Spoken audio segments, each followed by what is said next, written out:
I love the Harry Potter movies. I always say that it's the most consistent movie franchise out there, even over Star Wars and Marvel. Because like Star Wars has the prequels and Marvel has the Incredible Hulk, Thor: The Dark World, and Iron Man 2. But all the Harry Potter movies are either good to great. This franchise was eventually going to hit a rough patch, and to some people, Fantastic Beasts and Where to Find Them was that movie. But I think to most people, they will think that this is the one. Fantastic Beasts: The Crimes of Grindelwald is one of those movies with the sole purpose of setting up future installments. Every single film in the original series could be viewed as its own contained story within the larger arc of the series, all leading to one point.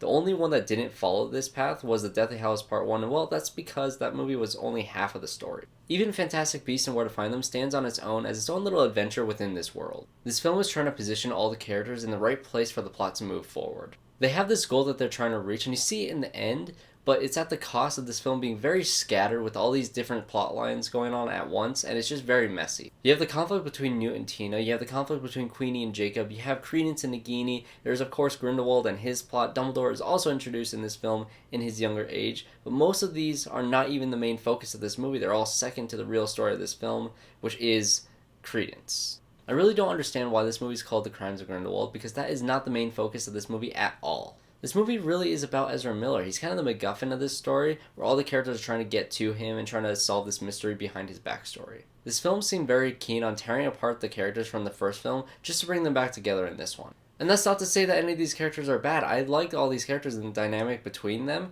It's just, it came together just a lot choppier than the first film did. And like I said, at its core, this film is really a mystery surrounding Credence and his connection with Lestrange, which then ties Newt into this all. The history behind these characters and introducing Newt's brother into the picture was all very intriguing. I really enjoyed when everything was coming together in the last 30 minutes, the mystery was being unraveled, and the finale was just like really exciting. And maybe on second viewing, the first 2/3 of this film would fit together better since you know where this movie is going to go in the end. It is surprisingly a very slow movie despite all this stuff being jam-packed in it, and a lot of people are saying that they're bored by this movie, and I honestly can't blame them. I was interested enough in this movie to be entertained throughout, but yeah, I honestly do agree with it being very slow, and if you're bored by it, I can't blame you. And if you're not as invested in this world as I am, or as some other people are, I really don't know how you're going to respond to this movie. My biggest issue with this movie is how confusing it is. And yes, I was paying very close attention throughout the entire runtime, but this movie isn't told in a way that can be easily digested. There were a lot of things in this movie that took me a while to figure out, and I'm even trying to still piece things together now. I do think this all falls on J.K. Rowling as the writer of this movie, and yeah, maybe to her all this makes sense, but as a viewer, I don't think we got enough to be truly satisfied with the end product.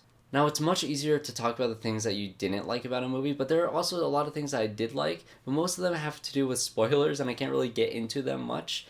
There's just one scene in particular that I won't spoil for you guys, but it has to do with a flashback on a boat. I absolutely loved that scene on to the very end, and just this movie ended with a bang. I really loved how this movie ended. Overall, I found this film to be very frustrating to me, and I'm very conflicted on whether or not I liked it, but I think I got enough that I enjoyed to like want to see the next movie, whereas like Jurassic World Fallen Kingdom kind of soured me to seeing the next movie, but this one I definitely want to see where they bring it next. I'm definitely intrigued with what they're setting up, what they're going to do, and I'm very excited for the next installment. Just this one did not work with me as well as I wanted it to. All of that being said, this movie is probably my least favorite Harry Potter movie of the bunch, and now that there's 10 movies, I can actually give my top 10 Harry Potter movies. So you guys leave your top 10 down in the comment section down below, and here is my list. Mine would be The Crimes of Grindelwald at 10. At number 9 would be The Chamber of Secrets. At number 8, The Goblet of Fire. Number 7 would be Deathly Hallows Part 1. Number 6 is The Sorcerer's Stone. Number 5, Fantastic Beasts and Where to Find Them. Number 4, The Order of Phoenix. And number 3, The Half-Blood Prince. And number 2, The Deathly Hallows Part 2. And of course, The Prisoner of Azkaban would be my number 1. Make sure you guys subscribe for more reviews like this one. I reviewed Mid-90s and Overlord last week. I also have the Talking Movies podcast on this channel. So thanks guys so much for watching, and I'll see you guys all in my next review.